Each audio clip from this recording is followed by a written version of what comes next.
So welcome back to my YouTube channel guys. मैं नरेश आप सभी का स्वागत करता हूं एनटेक में।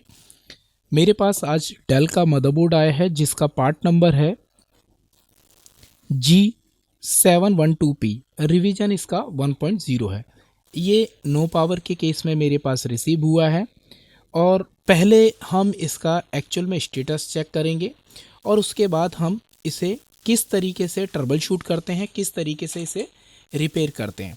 तो पहले मैं क्या करूँगा, इसे डीसी से एक बार कनेक्ट करके इसका जो एक्चुअल में स्टेटस है वो चेक करते हैं। तो चलिए मैं डीसी कनेक्ट कर लेता हूँ एक बार। ये इसका डीसी का प्लग है। मेरी डीसी पे अगर आप देख रहे होंगे 0.019 यानी कि 20 के करीब ये मिली एम्पेयर जो है करंट कंज्यूम कर रहा है। और मैं इसे कनेक्ट करता हूँ। अब आप देख सकते हैं डीसी पे 20 ऑलरेडी आ रहा था और 39 करीब अराउंड 20 मिली का जो है करंट इसने कंज्यूम किया। डिस्कनेक्ट कर देता हूँ, फिर से कनेक्ट करता हूँ।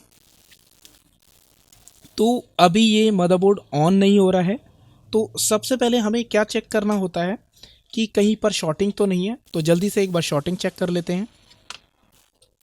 यहाँ पे मल्टीमीटर मैंने कनेक्ट किया है और साथ में डायोड रेंज पे मैंने मल्टीमीटर को कनेक्ट किया है।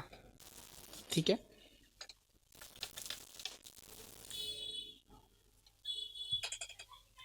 जल्दी से क्या करते हैं, सभी कॉइलों पे एक बार इम्पीडेंस चेक कर लेंगे, कहीं कोई शॉर्टिंग तो नहीं है। ठीक है, ठीक है, ठीक है। 5 ओम आ रहा है। ठीक है, यहाँ पर भी ठीक है,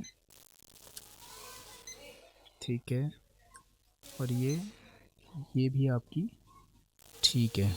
और बायोस की 8 नंबर ये भी ठीक है। कहने का मतलब ये है कि मदरबोर्ड में शॉर्टिंग तो नहीं है। अगर मदरबोर्ड में शॉर्टिंग नहीं है तो मदरबोर्ड ऑन नहीं हो रहा है। तो सबसे पहले आपको बता दूं कि आपको रिपेयर करने से पहले आपको ये वेरीफाई कर लेना है कि कहीं कोई फिज़िकल तो नहीं है। अगर फिजिकल नहीं है और कहीं कोई शॉर्टिंग नहीं है तो हम इस मदरबोर्ड को कैसे रिपेयर करते हैं, एक स्टेप बाय स्टेप हम रिपेयर करेंगे।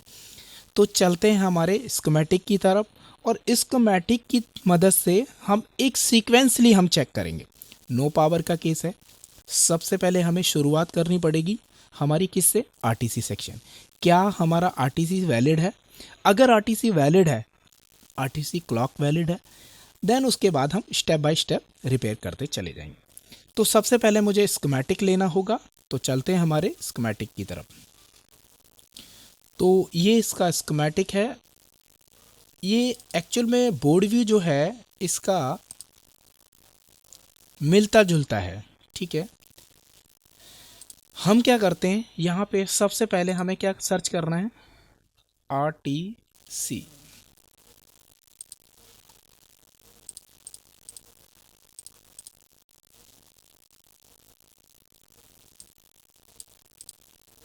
इसमें पावर सीक्वेंस भी दिया हुआ है, देखेंगे। ठीक है, ठीक है, R T C underscore S O सी।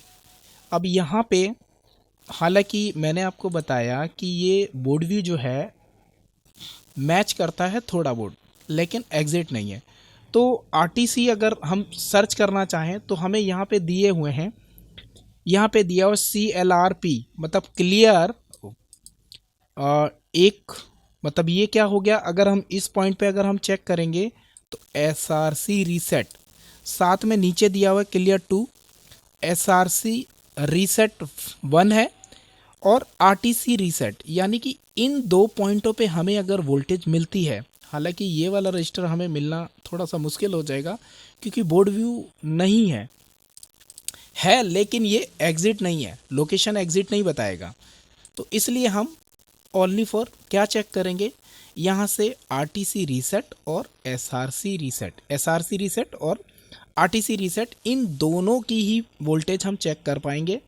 अगर ये सही है देन हम आगे क्या चेक करेंगे, हमारी जो एक यहीं पे कहीं पे होगी 32.7 किलो हर्ट्स की ये रही क्लॉक, ये हमें चेक करना है। ठीक है, यानी कि हमें क्या चेक करना है, एक दो पॉइंटों पे इन पे वोल्टेज चेक करनी है, क्या हमें वोल्टेज वैलिड है।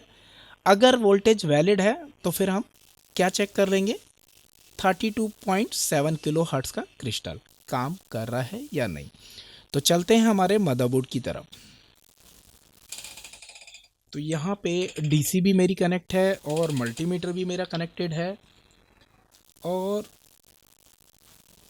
यहाँ पे प्लग करता हूँ डीसी को। ठीक है, तो जैसा कि हमने देखा था कि उसमें क्लियर 1 और क्लियर 2, तो यहाँ पर ये दो पॉइंट दिए हुए हैं, लगभग लगभग सीपीयू के पास रहते हैं, या फिर आपको पुराने कुछ बोर्डों में यहाँ पर रैम के पास होंगे, या फिर कहीं यहाँ पर, तो ये ईजिली मिल जाते हैं, तो इसमें ज़्यादा दिक्कत नहीं होती हमें।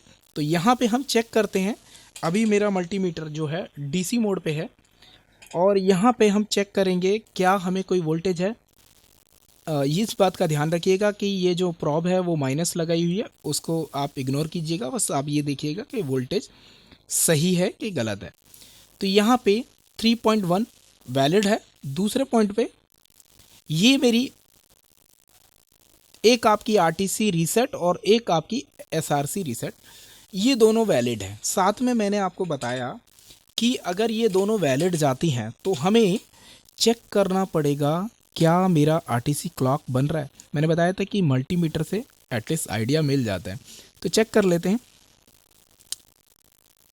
0.379, ये मैं इसलिए वीडियोस बना रहा हूँ मल्टीमीटर से क्योंकि सभी लोगों के पास नहीं डीएसओ हो पाती है, तो आपको मैं मल्टीमीटर से इसीलिए बता रहा हूँ ताकि आप मल्टीमीटर से कैसे आरटीसी क्लॉक को वेरीफाई कर सकते हैं। तो आपने देखा 38890 कुछ। अब मैं दूसरे एंड पर इस साइड पे 348, यानी कि ये इस साइड वाला, ये वाला इनपुट एरिया है और ये आपका आउटपुट। अब ये कैसे पता लगता है, याद रखिएगा जब डीएसओ में अगर आप चेक करेंगे इसी चीज़ को, तो वहाँ पर क्या होता है, जो इनपुट होता है वो लो एम्पलीट्यूड बनता है, और जब आउटपुट में आप जाते हैं तो हाई एम्पलीट्यूड बनता है, यानी कि कुछ इस तरीके से। तो इससे हमें आइडिया हो जाता है कि हमारा जो है ये जो है क्या है, इनपुट और आउटपुट, और हमारा आरटीसी क्रिस्टल भी वर्क कर रहा है। ये तो हो गया हमारा आरटीसी का। अगर मेरा आरटीसी सही है देन हम चलेंगे अब क्या क्या चार्जिंग आईसी की रिक्वायरमेंट सही है, तो चलते हैं हमारे स्कीमेटिक की तरफ और चेक करेंगे चार्जिंग आईसी की रिक्वायरमेंट। ठीक है, यहाँ पर चार्जिंग आईसी की लोकेशन है PUB01।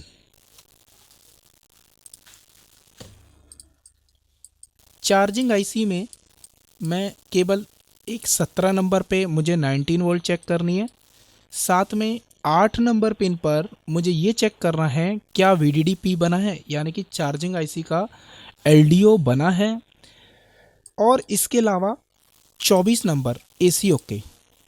हालांकि चार्जिंग आईसी में बहुत सारी रिक्वायरमेंट होती है, बट मैं फ़िलहाल आईओ की 128 यानी कि 128 नंबर पिन पे मुझे AC ओके मिलना चाहिए।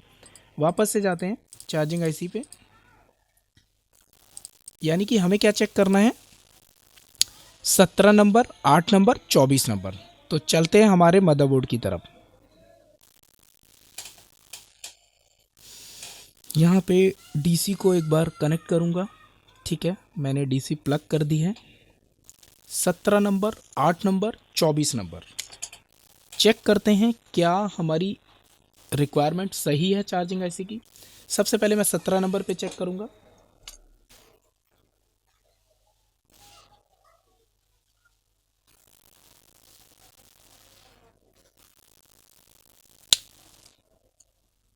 यहाँ पे एक रजिस्टर है जो कि 19.63 सेम, इसके बाद भी मुझे 1 मिलीवोल्ट का लीकेज है। यहाँ पे इस बात का ध्यान रखिएगा, 1 मिलीवोल्ट का लीकेज है। तो यहाँ पे डाउट हो सकता है कि ये सही है या नहीं। एक बार चेक कर लेता हूँ रजिस्टर। कई बार क्या होता है कि ज़्यादातर 10 ओम के रजिस्टर लगे होते हैं ये।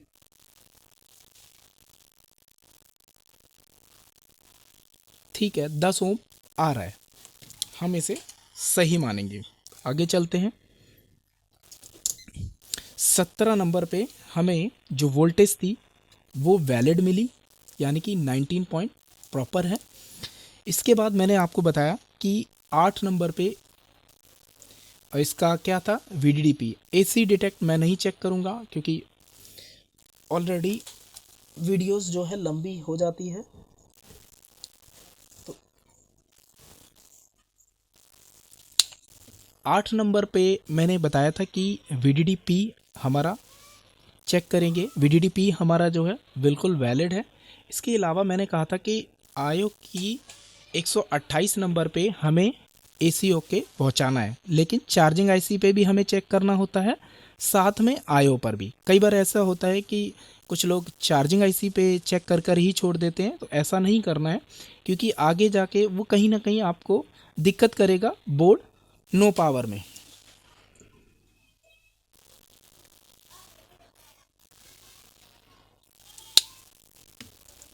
ये AC ओके है जो कि 24 नंबर पे है। अब यही मैं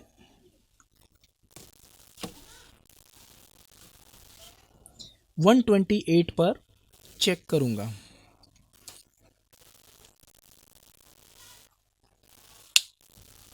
आयो की 128 नंबर पर भी मुझे AC ओके मिल रहा है, यानी कि अब आपको एक चीज़ बता देता हूँ, मैंने AC इन क्यों नहीं चेक किया। यहाँ पे AC इन क्यों नहीं चेक किया, अगर आपका AC ओके मिल जाता है तो आप 99% आप समझ सकते हैं कि AC इन आपका वैलिड होगा। उसका रीज़न है, जब आप चार्जिंग IC का इंटरनल लॉजिक पढ़ेंगे तो आपको पता लगेगा कि अगर AC ओके बन रहा है तो उसको बनने के लिए क्या क्या रिक्वायरमेंट होती है चार्जिंग IC की। तो अगर आप चाहते हैं इस तरह के जो एडवांस लेवल के जो हम ट्रबल शूट करते हैं, अगर आप चाहते हैं इस तरह से रिपेयर करना, तो आप हमसे ऑनलाइन या ऑफलाइन कोर्सेज कर सकते हैं। वीडियो कोर्सेज भी अवेलेबल हैं और ऑनलाइन और ऑफलाइन दोनों ही अवेलेबल हैं, और साथ में प्रैक्टिकल की भी फुल नॉलेज मिलेगी आपको। ठीक है, तो चार्जिंग IC की मतलब AC ओके लेके और RTC अभी तक हमारा सही है। तो इसके बाद हमें क्या चेक करना होता है, इसके बाद हमें चेक करना पड़ता है क्या, PCH और आयो का कम्युनिकेशन। लेकिन हमें उससे पहले आयो की कुछ रिक्वायरमेंट चेक करनी पड़ेगी, तब उसके बाद हमें चेक करना पड़ेगा क्या PCH और आयो आपस में बात कर रही हैं। लेकिन यहाँ पर एक चीज़ और क्लियर कर दूँ, इस तरह के जो मदरबोर्ड हैं उसमें आपको एक पॉइंट और चेक करना पड़ेगा, एक पॉइंट और चेक करना पड़ेगा, वो ये कि 3 volt always to PCH convert होती है, क्या वो कन्वर्ट हुई है, पहले से हम इसे चेक करेंगे। और उसके लिए हमें लेनी पड़ेगी हेल्प ऑफ स्कीमेटिक की। तो चलते हैं हमारे स्कीमेटिक की तरफ। यहाँ पे हमें जाना पड़ेगा 3 और 5 पर। तो उसके लिए मैंने कहीं पर ये रहा, ठीक है, तो ये 3 वोल्ट बहुत जगह जाएगी। मैंने कहीं पे पावर सीक्वेंस देखा था, उसी में मुझे थोड़ा सा आइडिया मिल जाएगा कि कहाँ पर ऑलवेज टू PCH कन्वर्ट हुई है। अच्छा रुकिए, मैंने RTC लिखा था तब आया था, RTC वो आ जाएगा। ठीक है, ये रहा 5 नंबर पेज पे। देखिए यहाँ पर दिया हुआ है 3 वोल्ट ऑलवेज टू PCH, यानी कि 3 वोल्ट ऑलवेज PCH बनेगी तभी आपका ऑलवेज टू DSW भी बन जाएगा। और यहाँ पर अगर आप देखेंगे तो यहाँ पे सीक्वेंस भी दिया हुआ है, हालांकि हम इस सीक्वेंस के हिसाब से ही लगभग काम कर रहे हैं, यहाँ पे दिया हुआ अडॉप्टर और बैटरी अगर लगती है, दोनों केसेस में आपको क्या चाहिए, चार्जिंग आईसी से एसी ओके निकलना चाहिए 20 नंबर पे।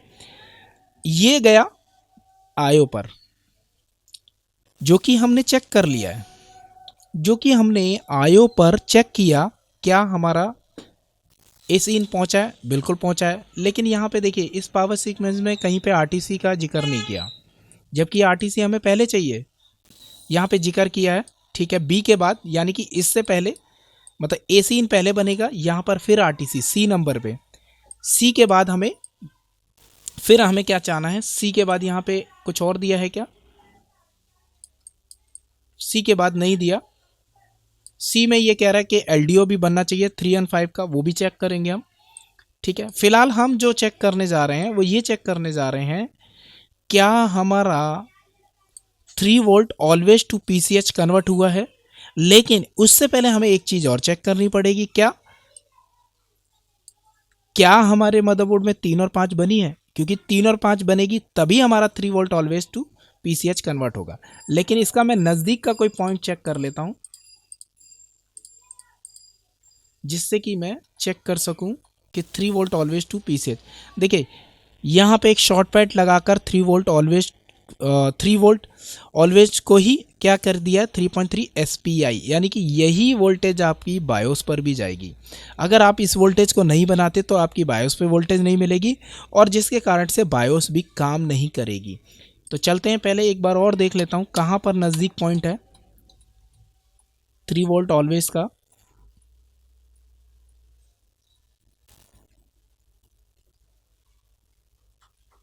वैसे तो मुझे ठीक है, UZ4 है। ठीक है, UZ4 के 1 नंबर, सॉरी 2 नंबर और 1 नंबर पे हमें 3.3 मिलना चाहिए। साथ ही साथ JP8 पर हम चेक कर लेंगे क्या हमारी वोल्टेज 3.3 पीसीएच के लिए कन्वर्ट हुई है। साथ में हमें यह भी चेक करना है क्या हमारी 3 और 5 बनी है या नहीं, क्योंकि 3 और 5 बनेगी तभी हमारा ये कन्वर्ट होगा। ठीक है, तो चलते हैं हमारे मदरबोर्ड की तरफ। तो यहाँ पर डीसी एक बार फिर से कनेक्ट कर देता हूँ, कनेक्ट कर दिया है। और सबसे पहले हम चेक करेंगे क्या हमारी 3 और 5 बनी है। DDR4 का मदरबोर्ड है, 3 और 5 के साथ में 1.8 और 1 वोल्ट ऑलवेज भी बनना चाहिए।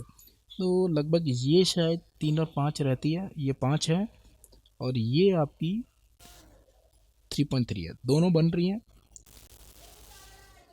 1.8 बन रही है, 1 वोल्ट ऑलवेज भी बन रही है। अब मैंने कहा था कि 3.3 ऑलवेज टू पीसीएच कन्वर्ट होना चाहिए, जो कि UZ4।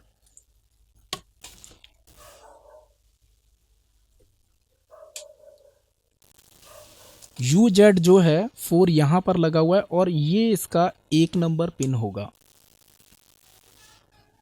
एक सेकेंड, साइड टच नहीं हुआ है।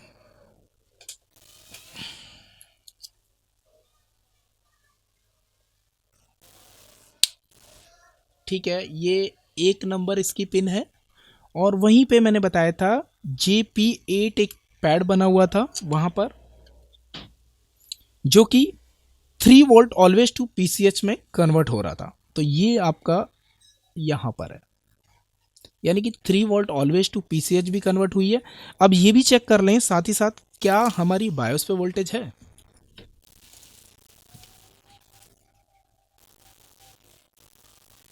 बायोस पे वोल्टेज है 8 नंबर पे, 7 नंबर पे भी, यानी कि हमारी बायोस भी अब रेडी है काम करने के लिए। अब हमें रिक्वायरमेंट चेक करनी पड़ेगी पीसीएच और आईओ की, दोनों की।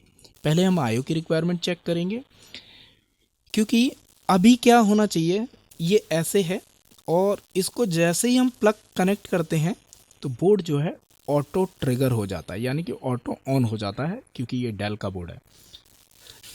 ठीक है, तो चलते हैं हम आईओ की रिक्वायरमेंट चेक करने, क्या हमारी आईओ की रिक्वायरमेंट सभी सही है और हमारा बोर्ड ट्रिगर नहीं हो रहा है। तो ट्रिगर नहीं हो रहा है तो अब हमें ये चेक करना पड़ेगा क्या आईओ से जो सिग्नल निकलेंगे पीसीएच के लिए वो सिग्नल रिलीज हो रहे हैं या नहीं। तो चलते हैं हमारे स्कीमेटिक की तरफ।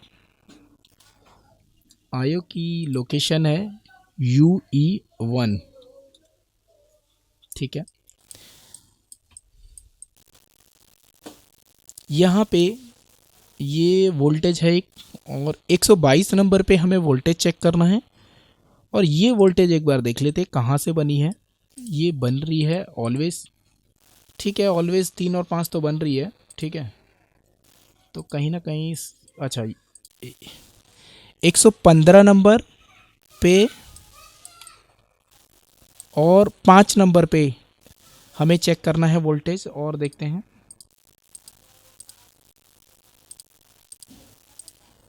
ठीक है, ये आ रही होगी क्योंकि ऑलवेज से यूज़ की होगी, ठीक है, ओके। अभी आयो पे हमें वोल्टेज चेक करनी है 122 नंबर पे, 5 पे चेक कर लेंगे क्योंकि 5 पे चेक कर लेंगे, नज़दीक है।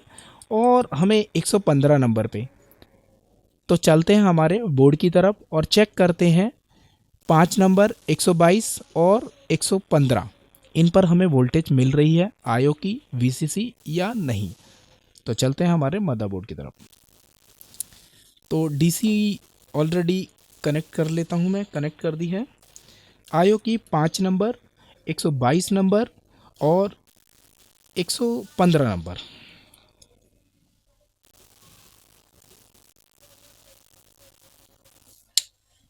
ये मैंने आयो की 5 नंबर पिन पे वोल्टेज चेक की है। अब मैं चेक करूँगा आयो की 122 नंबर पे, क्योंकि आरटीसी की रिक्वायरमेंट है इस आयो को, आरटीसी वीसीसी।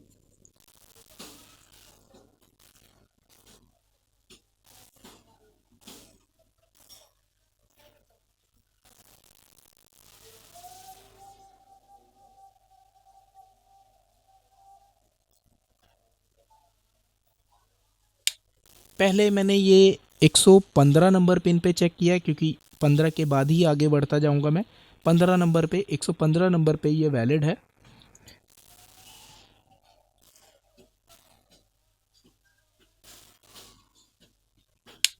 और ये आपकी 122 नंबर पिन पे वोल्टेज है जो कि आरटीसी की मिलनी चाहिए, यानी कि हमारी आयो को वीसीसी तो एटलीस्ट मिल रही है, ठीक है। वापस से चलते हैं स्कीमेटिक की तरफ। हालांकि आयो में कई सारी रिक्वायरमेंट चेक करनी होती है, लेकिन अभी जो मेन है रिक्वायरमेंट, वो मैं चेक कर लेता हूँ। यहाँ पर एक रिक्वायरमेंट और मस्ट नज़र आ रही है मुझे, जो कि अगर आप देखेंगे 126 नंबर, यहाँ तो नहीं गया, ठीक है। एक चीज़ मैं देख रहा था जो कि मुझे चेक करना था, ठीक है, कोई बात नहीं, ये नहीं है तो कोई दिक्कत नहीं है, दूसरा कोई पॉइंट देखते हैं।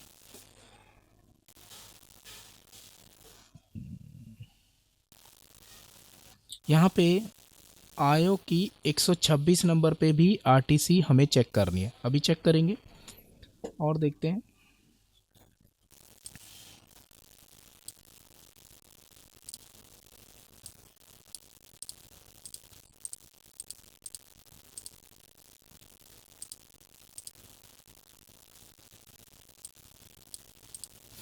ये भी हमें चेक करना पड़ता है, ठीक है, क्योंकि ऑलवेज दिया हुआ है यहाँ पर पुल अप, यानी कि 126 नंबर पे हमें चेक करना है।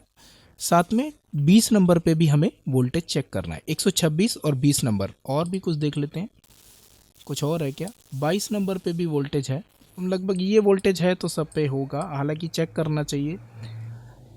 20 नंबर और 126 नंबर पे वोल्टेज चेक करेंगे और देखेंगे कहीं पे लीड की रिक्वायरमेंट है क्या, यहाँ पर लीड स्विच दिया है क्या, इधर कहीं पे दिया हो लीड।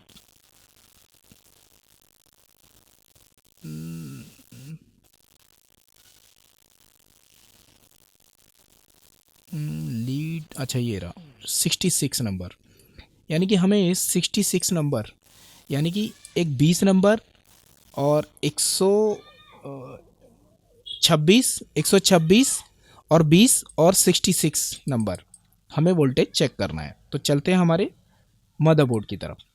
120 सॉरी 126 और 66 और आपका 20 नंबर। तो चलते हैं हमारे मदरबोर्ड की तरफ। 20 नंबर, 126 नंबर और 66 नंबर। तो सबसे पहले 20 पे चेक कर लेते हैं।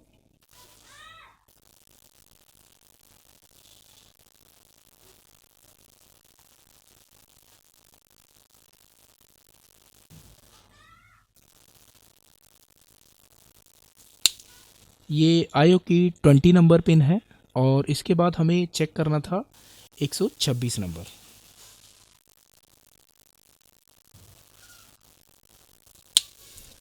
वन टू सिक्स यानी कि 126 पर भी हमें वोल्टेज है। अब मैंने कहा था कि लीड की रिक्वायरमेंट चेक करनी है, क्या लीड की रिक्वायरमेंट पूरी है? 66 नंबर।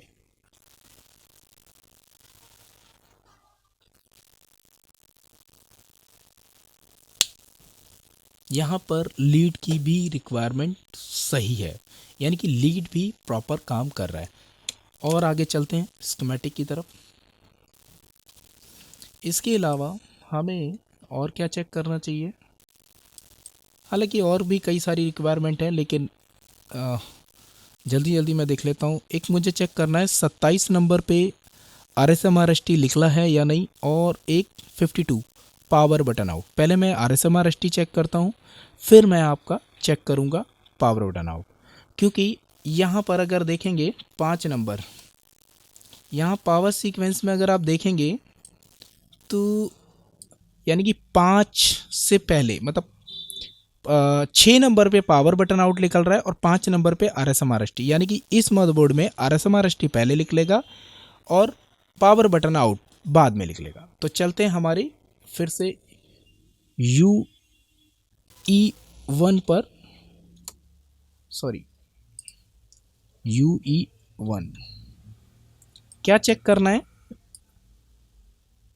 27 पे RSMRST है और पावर बटन आउट 52 पर। तो चलते हैं हमारे मदरबोर्ड की तरफ। 27 नंबर और 52 नंबर।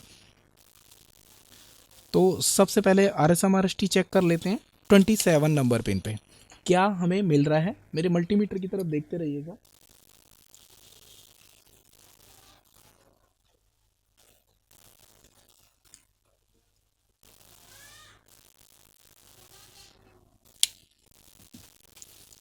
RSMRST 27 नंबर पिन पे हमें मिल रहा है। और इसके बाद हमें चेक करना था 52 पावर बटन आउट।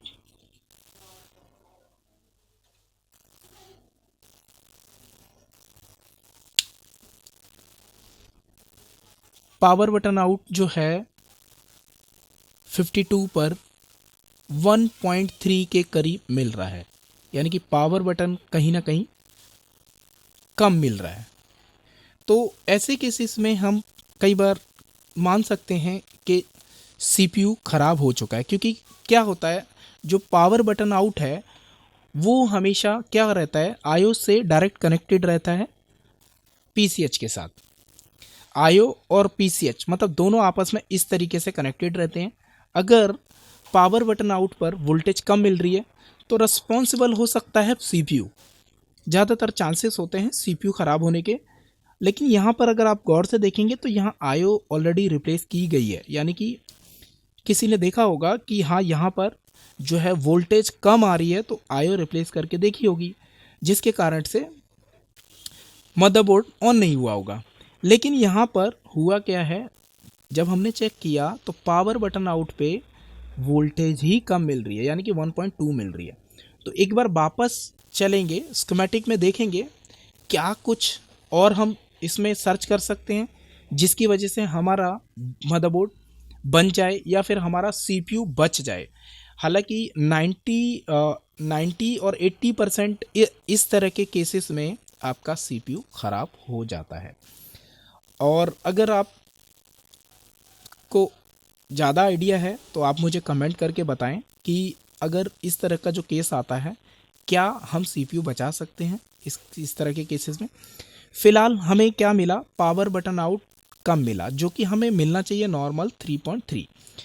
हम बैकएंड में जाएंगे और चेक करेंगे क्या कोई पावर बटन आउट के रास्ते में कुछ है या फिर RSM RST के रास्ते में कुछ है। हो सकता है कि RSM RST हमने IO पे चेक किया, जनरली हम IO पे ही चेक करते हैं क्योंकि उसका मेन पॉइंट नहीं मिल पाता है चेक करने का। तो यहाँ पे RSM RST को पहले ट्रेस करेंगे, क्या RSM RST के रास्ते में कुछ मिलेगा हमें। हो सकता है RSM RST रास्ते में कुछ मिल जाए या फिर पावर बटन के आउट के रास्ते में मिल जाए। हालांकि पावर बटन आउट के रास्ते में कुछ नहीं होता, डायरेक्ट PCH और IO के बीच ही बात होती है। तो चलते हैं एक बार स्कीमेटिक की तरफ और चेक करते हैं क्या हमें RSM RST के बीच में कुछ मिल सकता है, क्योंकि दो ही ऐसे सिग्नल हैं जो कि आपके मदरबोर्ड को ऑन कराने में इंपॉर्टेंट मदद करते हैं, RSM RST और एक पावर बटन आउट। अगर ये दोनों सही वे में, यानी कि जो इनका लॉजिक है वो सही वे में मिल जाए, तो आपका PCH SLP S4 5 वो सब रिलीज करती है। उससे पहले और भी सिग्नल्स होते हैं, वो आप हमारी एडवांस लेवल की जो क्लासेस होती है उसमें आप सीख सकते हैं उससे पहले क्या क्या चीज़ चेक करनी होती है। तो चलते हैं हमारे स्कीमेटिक की तरफ और चेक करेंगे क्या रास्ते में कुछ चीज़ें मिल सकती हैं जिससे हम चेक कर सके क्या CPU हमारा बचा है या नहीं। फिर से एक बार चेक कर लेता हूँ।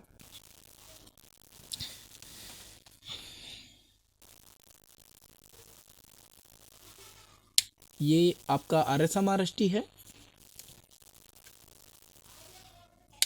और ये आपका पावर बटन आउट है, ठीक है। यानी कि वैलिड है, मतलब RSM RST वैलिड है लेकिन पावर बटन आउट वैलिड नहीं है, ठीक है। तो चलते हैं हमारे स्कीमेटिक की तरफ। तो हमें सबसे पहले ये चेक करना है कि RSM RST के बीच में कुछ है, क्योंकि देखिए मैंने आपको बताया कि इस पावर सीक्वेंस के हिसाब से पहले RSM RST लिख लेगा। हालांकि यहाँ पे दिया हुआ है, यहाँ पे 10 नंबर दिया है और यहाँ पर भी 10, यानी कि डायरेक्ट हो सकता है PCH के साथ कनेक्टेड हो, लेकिन देख लेते हैं कुछ मिल जाए शायद, क्योंकि हमें जब तक हिम्मत नहीं हारनी है जब तक लगे नहीं कि हाँ CPU वाकई में ख़राब है।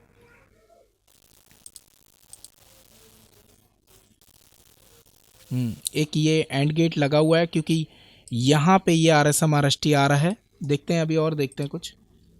ये ठीक है, ये यहाँ पे डायरेक्ट किया है और एक रजिस्टर लगा के ग्राउंड किया हुआ है, ठीक है, जो कि लॉजिक बनाया जाता है। यानी कि एक एंड गेट मुझे नज़र आया है। फिलहाल हमें क्या चेक करना है, रास्ते में हमें एक RSM RST के बीच में एक एंड गेट मिला है जिसकी प्रॉपर्टीज़ होती है क्या, हाई हाई हाई, यानी कि इस पर वोल्टेज अगर हमें मिलती है और ये 3 और 5 का पावर गुड होता है ज़्यादातर। बैक ट्रेस कर लेता हूँ एक बार।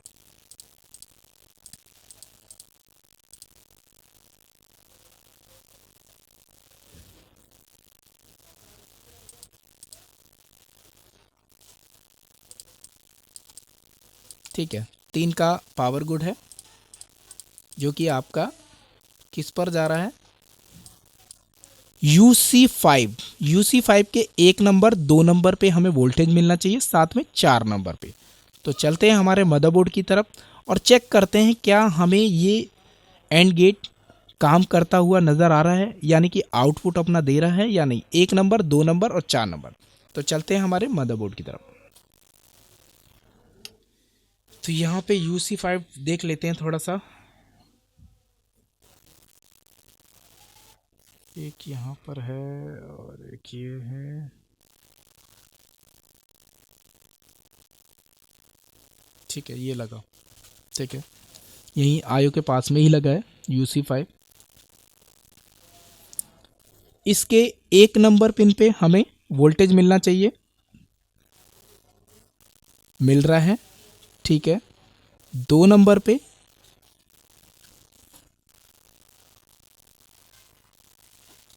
2 नंबर पे भी वोल्टेज है और 3 नंबर इसका ग्राउंड है और 4 नंबर पे कोई वोल्टेज नहीं है और 5 नंबर पे 5 पर है, क्योंकि ये इसकी VCC है, वो भी इसे मिलना चाहिए तभी ये एंड गेट आउट करेगा। तो हम क्या करते हैं, एक शॉर्टकट लेके देखते हैं।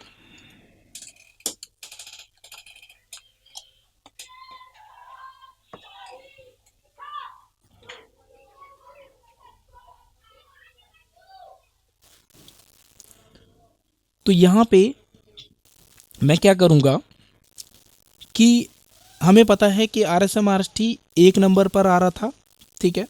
तो मैं क्या करता हूँ, 1 नंबर और 4 नंबर को एक बार शॉर्ट करके देखता हूँ और चेक करेंगे क्या हमारा मदरबोर्ड ऑन हो रहा है।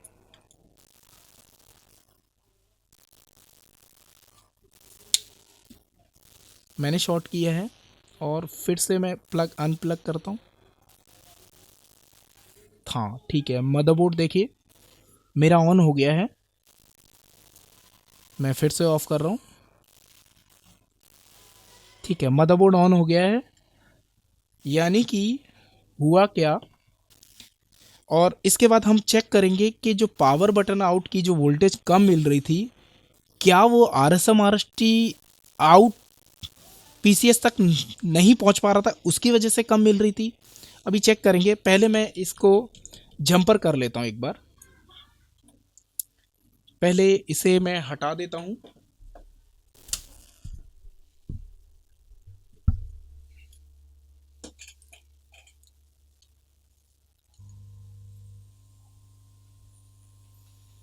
क्योंकि एंड गेट हो सकता है ये खराब हो गया हो और उसके कारण से ये आउटपुट नहीं दे पा रहा हो।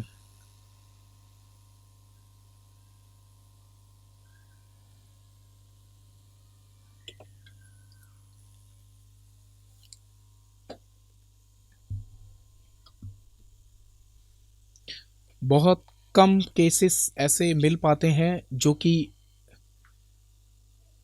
इस तरह की, बहुत कम केस होते हैं इस तरह के। तो मैं जंपर कर लेता हूं और उसके बाद हम चेक करेंगे आगे क्या हमारे मदरबोर्ड में डिस्प्ले आया है या नहीं।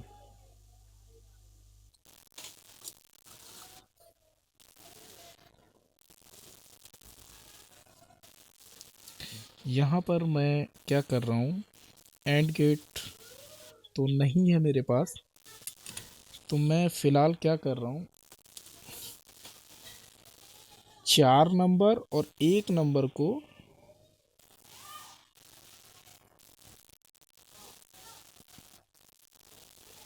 जंपर कर रहा हूँ।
जंपर लग चुका है। ठीक है, मैंने क्या किया है, 4 नंबर और 1 नंबर को आपस में कनेक्ट कर दिया है।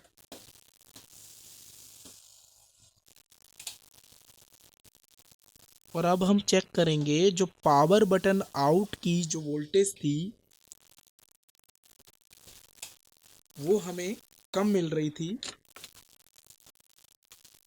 क्या R S M R S T की वजह से वोल्टेज कम मिल पा रही थी। तो चलिए मैं डीसी कनेक्ट कर लेता हूँ एक बार। यहाँ पे डीसी कनेक्ट कर ली है और साथ में ठीक है ऑन हो गया। यानी कि R S M R S T ना मिलने के कारण से आपका मदरबोर्ड ऑन नहीं हो पा रहा था।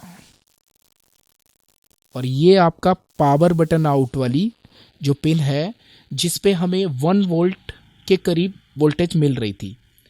तो कभी भी ऐसा ना करें कि आपने आईओ पे चेक किया और जहाँ रास्ते तक में जो इसके कंपोनेंट लगे हैं वहाँ चेक ही नहीं किया। हमेशा इसीलिए मैं कहता हूँ ACO के चार्जिंग IC से IO तक पहुँचाएँ। अगर RSM RST या पावर बटन आउट के बीच में कोई लॉजिक है और वो लॉजिक के थ्रू वहाँ तक जहाँ तक पहुँचना चाहिए वो नहीं पहुँचा है तो भी बोर्ड ऑन नहीं होगा। तो इस केस में भी यही हो रहा था कि RSM RST के रास्ते में एक एंड गेट लगा था जिससे होकर कन्वर्ट होकर PCH पे जाना था, जो कि वो वोल्टेज नहीं पहुंची, जिसके कारण से आपका पावर बटन आउट कम निकल रहा था और उसी के कारण से आपका मदरबोर्ड ऑन नहीं हो रहा था। चलिए एक बार डिस्प्ले चेक कर लेते हैं क्या डिस्प्ले आया है या नहीं। हालांकि इन मदरबोर्ड में डिस्प्ले जो है स्क्रीन लगाने के बाद आता है, और मैं यहीं पे रख लेता हूँ और यहाँ पे इसको कनेक्ट कर लेता हूँ। और इस बात का ध्यान रखें यहाँ पर जब ये LED ब्लिंक करेगी तब हमें मदरबोर्ड को ऑफ़ करना है और फिर उसके बाद हमें दोबारा ऑन करना है, मतलब एक तरह से रीसेट करना है इसको। जब ये रीसेट होगा तब ये डिस्प्ले देगा। चेक कर लेते हैं। मल्टीमीटर को मैं डायोड रेंज पे रखता हूँ।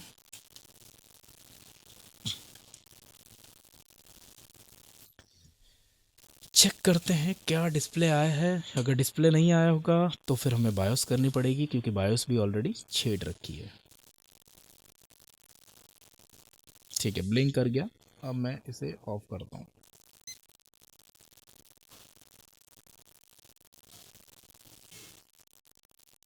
मदरबोर्ड ऑफ हो गया। अब दोबारा ऑन करता हूँ। अब इसे डिस्प्ले देना चाहिए। ठीक है, रीस्टार्ट हो गया। 1 पॉइंट कुछ का एम्पेयर लिया इसने।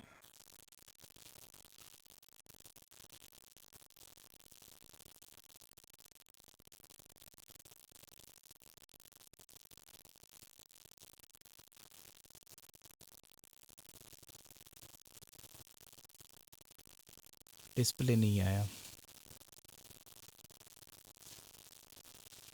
आना तो चाहिए डिस्प्ले। ठीक है, कोई बात नहीं, बंद हो गया। शायद रीस्टार्ट हुआ। ठीक है, यहाँ पर ये लोड जो है डिस्प्ले वाला बता रहा है। चलिए एक बार यहाँ पर मैं स्क्रीन भी कनेक्ट करता हूँ, क्योंकि कुछ मॉडल ऐसे हैं डेल के जब स्क्रीन लगती है तब डिस्प्ले आता है। तो मैं यहाँ पर इसकी स्क्रीन भी कनेक्ट कर लेता हूँ, क्योंकि मैंने मंगा ली थी, क्योंकि मुझे पता है इन मॉडलों में स्क्रीन लगाने के बाद डिस्प्ले आता है कई बार। तो यहाँ पे मैंने स्क्रीन भी कनेक्ट की है, माउस भी कनेक्ट किया है, और एक बार DC को कनेक्ट करता हूँ। ठीक है, अब हमारे मदरबोर्ड में डिस्प्ले आना चाहिए और स्क्रीन भी पर डिस्प्ले आना चाहिए। ठीक है, लेकिन मुझे रीस्टार्ट करना पड़ेगा फिर से, वही प्रोसेस।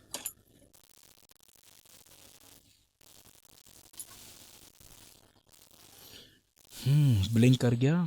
एक बार रीस्टार्ट करते हैं। ओके, ऑफ कर रहा हूँ। ठीक है, ऑफ हो गया। ठीक है, अब मैं दोबारा से ऑन करता हूँ। ऑन किया। ठीक है, अब मेरा स्क्रीन पर और माउस पर दोनों पर डिस्प्ले आना चाहिए। ठीक है, कुछ हरकत हुई है स्क्रीन पे।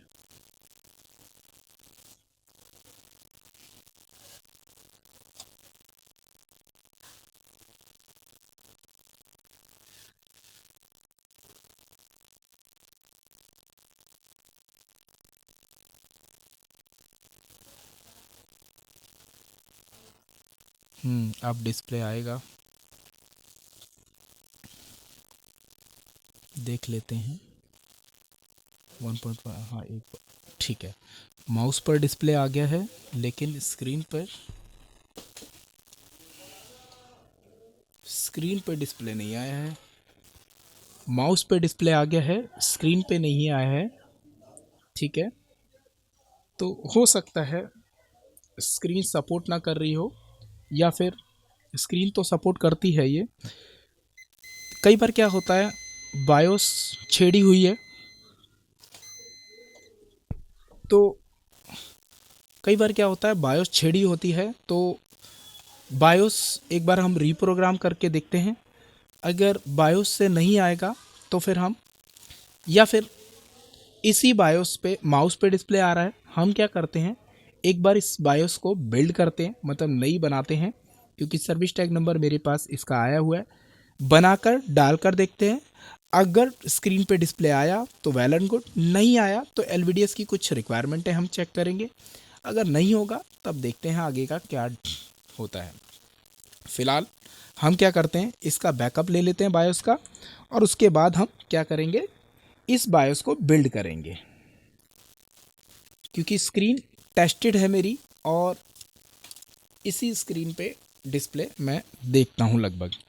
तो सबसे पहले मैं क्या करूँगा, बायोस को उतार लेता हूँ।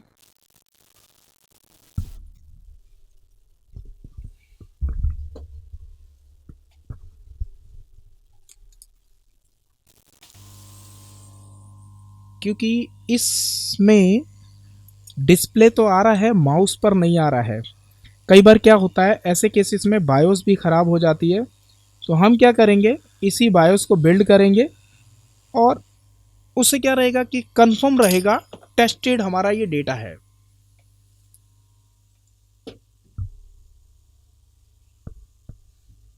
तो मैं अपना प्रोग्रामर कनेक्ट कर लेता हूँ यहाँ पर। तो यहाँ पर मैंने बायोस लगा दी है, और इसका बैकअप लेने के लिए हमें चलना होगा डेस्कटॉप की तरफ। तो चलते हैं हमारे डेस्कटॉप की तरफ।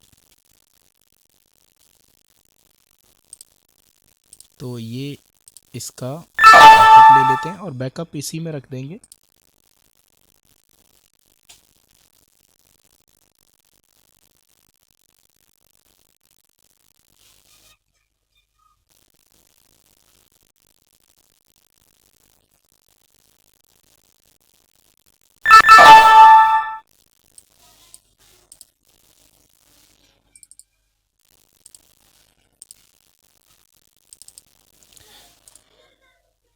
हालांकि ये बायोस ऑलरेडी किसी ने पहले से प्री प्रोग्राम की होगी, लेकिन इसमें क्या हो रहा है, डिस्प्ले माउस पे आ रहा है लेकिन स्क्रीन पे नहीं आ रहा है।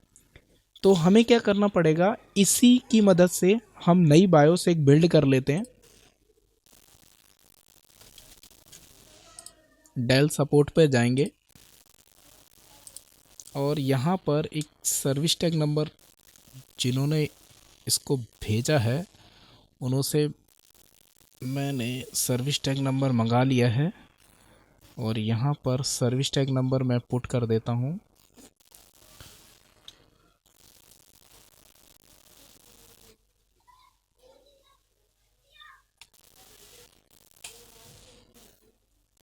ये इसका सर्विस टैग नंबर है, और यहाँ पे फाइंड ड्राइवर कर लेते हैं।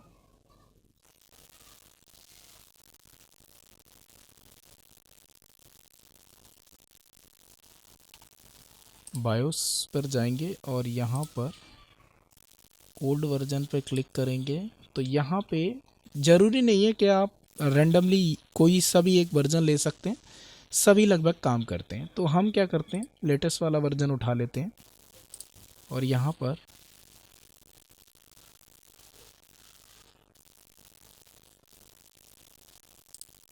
फिर से उसी फोल्डर में रखूँगा जिसमें हमारा ये यहाँ पर रख लिया, ठीक है, और इसका काम ख़त्म हो गया, ठीक है। अब हमें चाहिए हमारे टूल्स की मदद से, इसे हम क्या करेंगे, ठीक है, ये हमारा यहाँ पर रख लेते हैं, इसी के अंदर रख लेते हैं, ठीक है। इसको इस पर ड्रैग कर देंगे, और यहाँ पे इसने इसको एक्सट्रैक्ट कर दिया, और हमें इसमें से इन सब को डिलीट करना है, इसको भी डिलीट करना है, ठीक है। और यहाँ पे बैकअप को क्या करेंगे, कॉपी कर देंगे। बहुत आसान है बायोस एडिटिंग। अगर आप चाहते हैं बायोस एडिट करना सीखना चाहते हैं, तो आप हमारी ऑनलाइन ऑफलाइन क्लासेस ज्वाइन करके आप सीख सकते हैं। ये मेरा बैकअप है, और ये मेरा बायोस रीजन है। कुछ नहीं करना, कॉपी कीजिए, थोड़ा सा यहाँ से कॉपी कर लीजिए, कंट्रोल F कर लीजिए, हेक्स वैल्यू पे जाइए और पेस्ट कर दीजिए, ऑल सेलेक्ट कर दीजिए। यहाँ पे गड़बड़ हो गई, एक सेकेंड, कुछ गड़बड़ है, एक सेकेंड रुकिए, थोड़ा सा और कॉपी करते हैं, फिर से करेंगे और यहाँ पर कंट्रोल F, फिर से हेक्स और यहाँ पर, ठीक है, ये आ गया हमारा। नीचे का जो है हमारा क्या है, बायोस रीजन है, क्योंकि यहाँ पर देखिए ये आपका मैच करता हुआ नज़र आएगा। साथ में अगर आपको मैच नहीं करना तो यहाँ से लेकर कंट्रोल शिफ्ट जब प्रेस करेंगे तो यहाँ पर हेक्स वैल्यू देख लीजिए C00000 और इसकी C00000, यानी कि सेम साइज है। आपको कुछ नहीं करना, फिर से वापस से जाता हूँ मैं, यहाँ से इस साइड से कॉपी करना है आपको, इस बात का ध्यान रखना है। कॉपी कीजिए और यहाँ पर आइए, हेडर पे बिल्कुल बिल्कुल टॉप पे आ जाइए, ठीक है, यहाँ पे आ गए और कंट्रोल F और हेक्स वैल्यू को फिर से पेस्ट कर देते हैं, ठीक है। वापस से जो हमारी नई वाली बायोस जो हमें साइड से मिली है उसे कंट्रोल A कर लेंगे, कॉपी, और यहाँ पर इस पर क्लिक करना है और राइट क्लिक करके पेस्ट राइट कर दें। आपका क्या हो गया, न्यू बायोस क्लिक कर देते हैं। आप इसको, कहाँ है हमारा फोल्डर,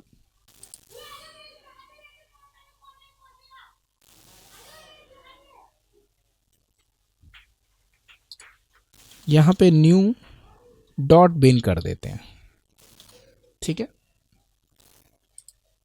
ये आपकी क्या हो गई,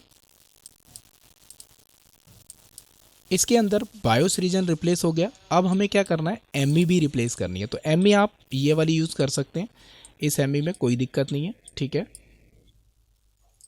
अब हमें क्या चाहिए, इसका FIC टूल। तो इसका FIC टूल क्या रहेगा, उसके लिए हमें क्या करना पड़ेगा, एक बार वर्जन चेक करना पड़ता है हमें, 12 वर्जन, ठीक है, कोई बात नहीं। 12 वर्जन हमारा कहाँ है,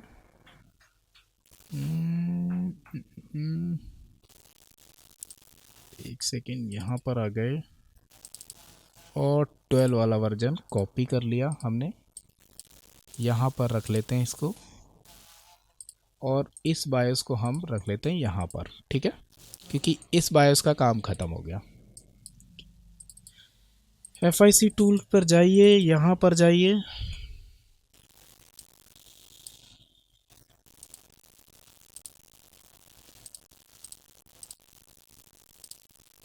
ड्रैग कर दीजिए,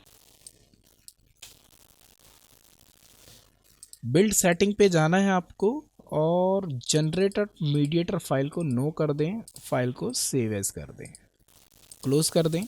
अब आपको क्या चेंज करना है, चाहे तो आप यहाँ से भी चेंज कर सकते हो, इन दोनों को अगर कॉपी कर लोगे,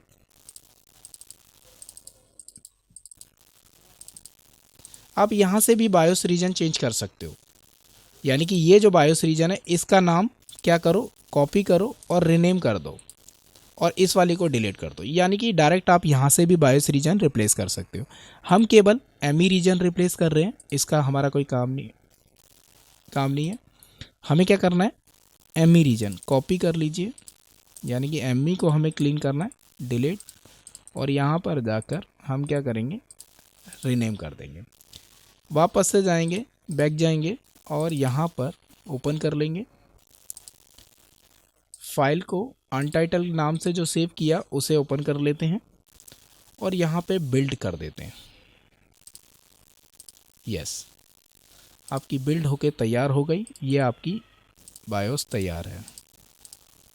इस बायोस में कोई एरर नहीं है, ये 100% टेस्टेड है क्योंकि हमने ये डेल की वेबसाइट से बनाया। अब इसे क्या करेंगे, ओपन करेंगे, और ये कौन से फोल्डर में है भाई, अच्छा डेल एक्सट्रैक्टर के अंदर है। वापस से गए, ये रहा, और इसके अंदर आउट इमेज। अब अगर बायोस करने के बाद भी हमारा डिस्प्ले स्क्रीन पे नहीं आता है तो हमें चेक करना पड़ेगा LVDS की सप्लाई। अगर सप्लाई रिक्वायरमेंट पूरी होगी देन उसके बाद देखेंगे क्या हमारी जिसकी वजह से दिक्कत आ रही है। मैं थोड़ा सा वीडियो पॉज कर देता हूँ क्योंकि वीडियोस लंबी हो रही है जब तक बायोस राइट होती है।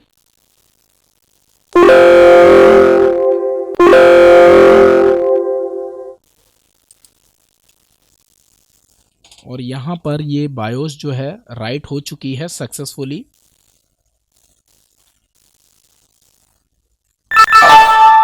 ठीक है, बायोस राइट हो गई है। अब इसे उतार लेते हैं और चलते हैं हमारे मदरबोर्ड की तरफ क्योंकि मदरबोर्ड पे इसे लगाना भी है।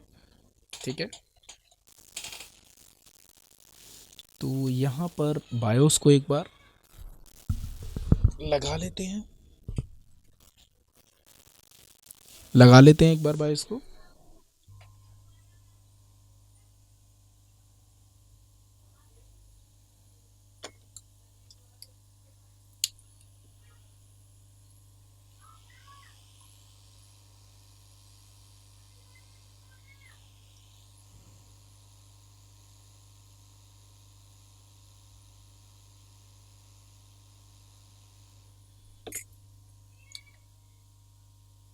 जब भी आप कोई बायोस अगर आप प्रोग्राम करते हैं तो कोशिश करें कि बायोस को बिल्ड कर कर ही डालें। उससे क्या रहता है कि बायोस की जो इन्फॉर्मेशन है अगर आप साइट से उठाकर डालते हैं तो वो वैलिड रहती है, हमें श्योर रहता है कि ये डेटा 100% टेस्टेड है। कई बार बैकअप किसी का डालेंगे तो हो सकता है टेस्टेड हो या ना हो, तो इसलिए आप क्या करें,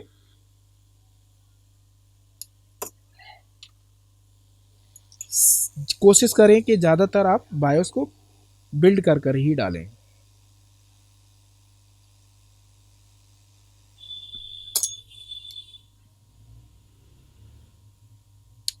ठीक है, बायोस हमारी लग गई है और थोड़ा सा ठंडा होने देंगे और उसके बाद आप चेक करेंगे क्या हमारी स्क्रीन पे डिस्प्ले आया है या नहीं। और मैं माउस भी कनेक्ट कर देता हूँ और मेरा माउस किधर है, ये रहा मेरा माउस। पहले मैं डीसी कनेक्ट करता हूँ। ठीक है, मैंने डीसी कनेक्ट कर दी है और यहाँ पर स्क्रीन भी कनेक्ट है और मेरा माउस भी कनेक्टेड है। और अब देखते हैं क्या हमारा डिस्प्ले आता है या नहीं। ठीक है, बोर्ड आपका ऑन हो गया। एक बार मुझे रिस्टार्ट करना पड़ेगा, इसके लिए मुझे यहाँ पर अगर अब नहीं आया तो इसका मतलब ये है कि एलवीडीएस की हमें सप्लाइयाँ चेक करनी पड़ेंगी। बड़ा ही यूनिक सा केस है, मतलब एक के बाद एक दिक्कतें निकलती जा रही हैं। ठीक है, रीस्टार्ट हो गया, ऑटो रीस्टार्ट, क्योंकि हमने एमई क्लीन करी थी।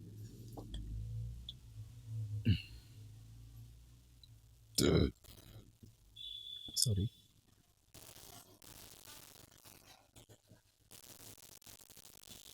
यहाँ पे जब एलईडी ब्लिंक करती है डल में, थोड़ा सा दिखाने की कोशिश करता हूँ, आ जाए तो ठीक है।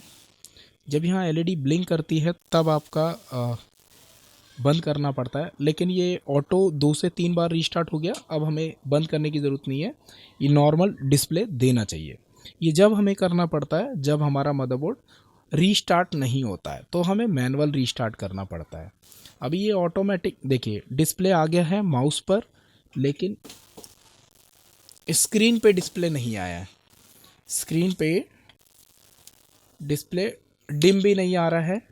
ठीक है, यानी कि स्क्रीन पे डिस्प्ले नहीं आया है, तो हमें अभी और इसमें काम करना पड़ेगा और मेहनत करनी पड़ेगी।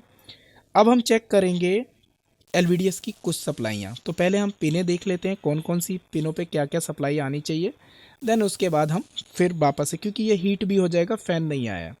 ठीक है, तो चलते हैं हमारे स्कीमेटिक की तरफ। तो यहाँ पे इसकी लोकेशन है जे ई डी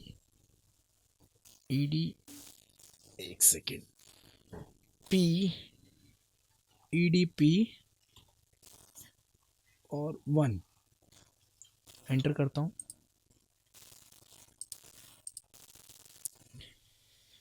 एक और 2 3 नंबर पे हमें DC बैट अंडरस्कोर LCD, यानी कि 19 वोल्ट के करीब मिलना चाहिए। और इसके बाद यानी कि 1 नंबर 7 नंबर पे वोल्टेज चेक करूँगा, 1 नंबर 7 नंबर और 10 और 11, यानी कि 1 7 10 और 11, इन पे हमें वोल्टेज चेक करनी है, क्या हमें वोल्टेज मिल रही है या नहीं।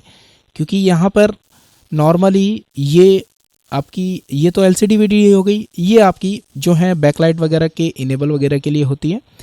तो हम क्या चेक कर लेते हैं इस पर, 1 नंबर 8 नंबर 7 नंबर और 10 और 11। तो चलते हैं हमारे मदरबोर्ड की तरफ, क्या ये हमें वोल्टेजें मिल पा रही हैं या नहीं। तो मल्टीमीटर को मैं कनेक्ट करता हूँ DC मोड पे और देखते हैं ये सभी वोल्टेज है, 1 नंबर और 7 नंबर 10 और 11, ठीक है। तो चलते हैं हमारे मदरबोर्ड की तरफ। DC मैंने कनेक्ट कर दिया है, मल्टीमीटर भी कनेक्ट कर दिया है और जल्दी से मुझे चेक करना है क्या 1 नंबर पे 19 वोल्ट, ठीक है 19।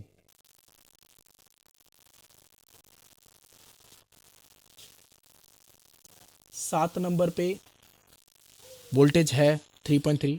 उसके बाद 10 और 11,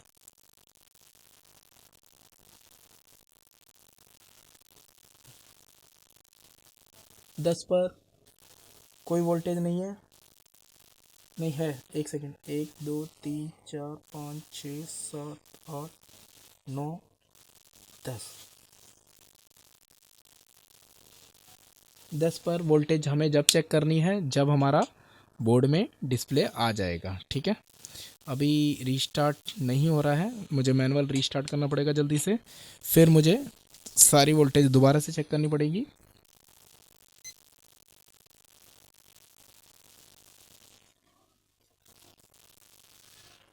ठीक है, अब मुझे 1 नंबर और 7 नंबर और 10 और 11 पे पहले मेरे को यहाँ पे डिस्प्ले आना चाहिए, तब मैं चेक करूँगा। हालांकि 19 तो चेक कर ही लेता हूँ क्योंकि 19 यहाँ पर आ जाएगी, एक सेकेंड, ठीक है 19 ये तो है, ये 19 तो है, ठीक है। और LCD VDD भी मुझे अभी चेक करना है क्या वो बनी है, पहले माउस पे डिस्प्ले आ जाए एटलीस्ट। CPU बहुत गर्म हो चुका है, हीट सिंक गर्म हो चुकी है बुरी तरह से, फ़ैन नहीं आया है, जल्दी जल्दी मुझे चेक करना पड़ेगा। अब मुझे 7 नंबर पे चेक करना है बस जल्दी से, ठीक है आ गया, 2 4 5 6 7, 7 पे वोल्टेज है, 8 9 10 पे वोल्टेज नहीं है, 11 पे वोल्टेज नहीं है, 1 2 3 4 5 6 7 8 9 10 कोई वोल्टेज नहीं है, 11 पर कोई वोल्टेज नहीं है, यानी कि वोल्टेज नहीं आ रही है। तो मैं इसे बंद कर देता हूँ पहले क्योंकि ये गर्म बहुत हो चुका है। एक बार स्कीमेटिक पे चलते हैं और फिर समझते हैं। यहाँ पे देखिए एक चीज़ आपको मैं शेयर कर देता हूँ, हमें ये सप्लाई मिली, ये भी मिली, 10 और 11 पे सप्लाई नहीं मिली। याद रखिएगा कभी भी ऐसा कभी आपके पास केस आए, ये और ये बैक ट्रेस करूँगा अगर मैं, तो ये सप्लाइयाँ हैं कुछ,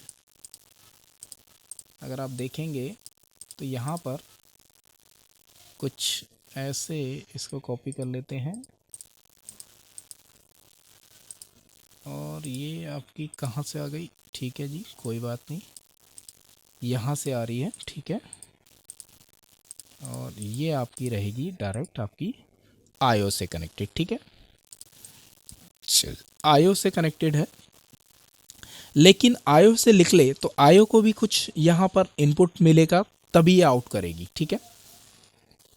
हम अभी मान सकते हैं कि हो सकता है हमारी आईओ ख़राब हो, लेकिन आपकी नॉलेज के लिए एक बात शेयर कर देता हूँ।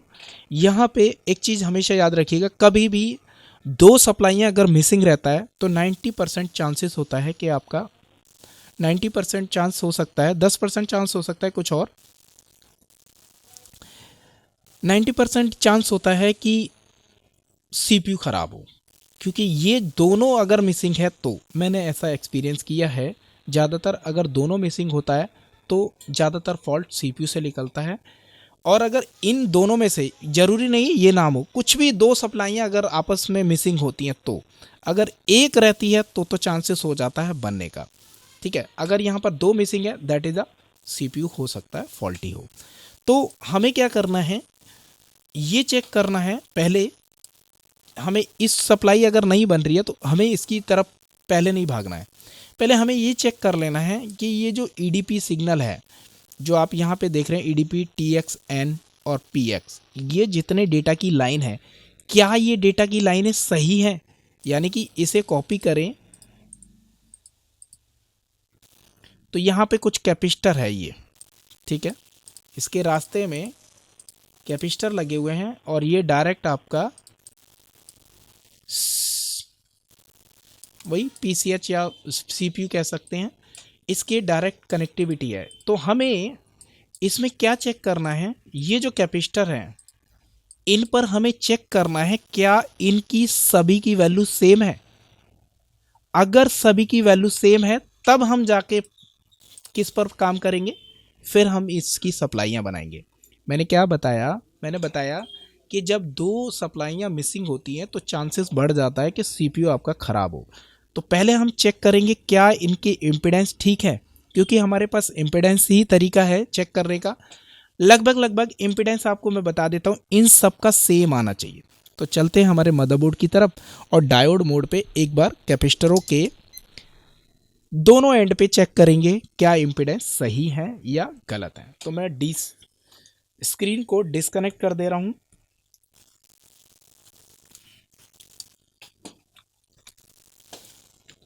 माउस भी हटा दे रहा हूँ। माउस मैंने हटा दिया है और ये यहाँ पर कैपेसिटर लगे हैं।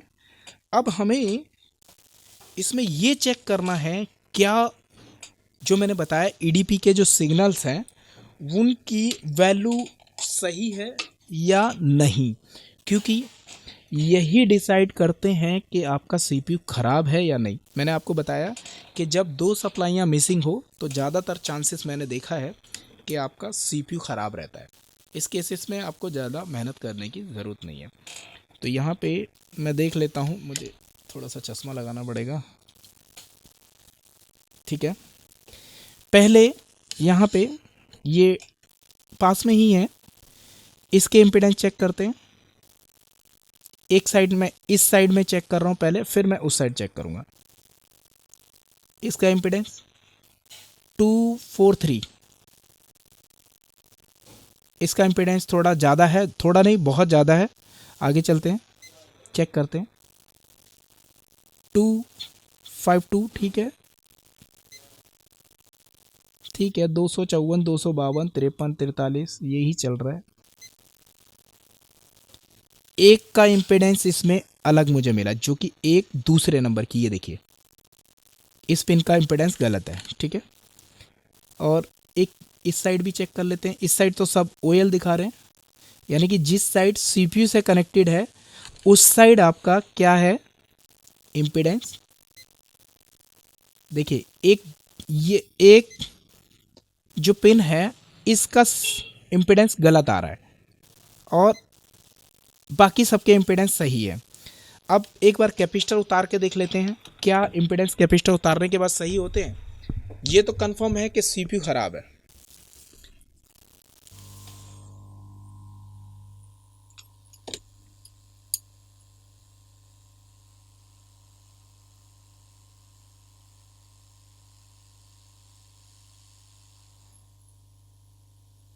ठीक है, मैंने कैपेसिटर भी उतार दिया है, कैपेसिटर उतार दिया है और उसके बाद अब चेक करेंगे क्या इम्पीडेंस सही है।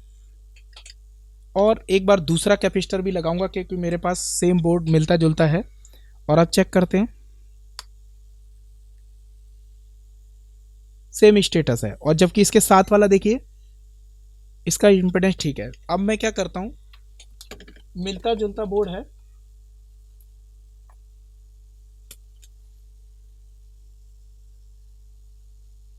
ये G714 है, ये 12 है।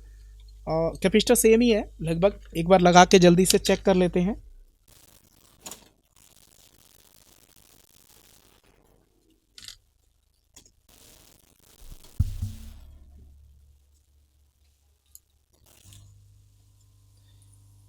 यहाँ पर ज़्यादा मेहनत करने की ज़रूरत नहीं है आपको। इसमें 90% आपका सीपीयू ख़राब है। और लोग जो है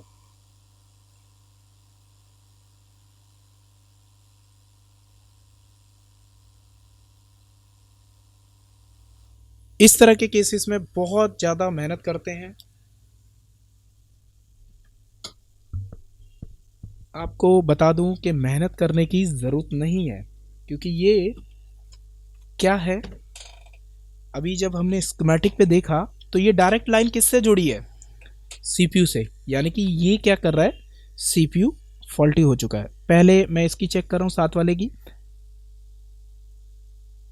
कैपेसिटर बदलने के बाद भी सेम इम्पीडेंस है इसके, मतलब हाई इम्पीडेंस। या तो आप ये कह सकते हैं कि हो सकता है कि इसका ट्रैक जो है ओपन हो गया हो।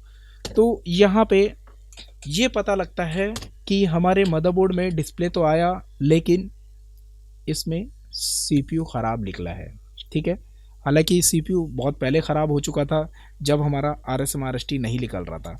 लेकिन हमने एंड तक देखा, इस पर पूरी मेहनत की और देखा कि एंड में हमारा सीपीयू ख़राब निकला।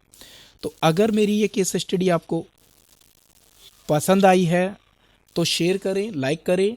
और जो लोग अपने आप को अपग्रेड करना चाहते हैं, अपने आप को अपडेट करना चाहते हैं, वो हमसे अपडेट हो सकते हैं हमारा ऑनलाइन और ऑफलाइन वीडियो कोर्सेज ज्वाइन करके। और सपोर्ट हमारा जो है हमेशा रहता है। और आप प्रैक्टिकल के लिए निश्चिंत रहें, हमारे यहाँ प्रैक्टिकल अच्छे से कराया जाता है, उस चीज़ के लिए निश्चिंत रहें। तो थैंक यू।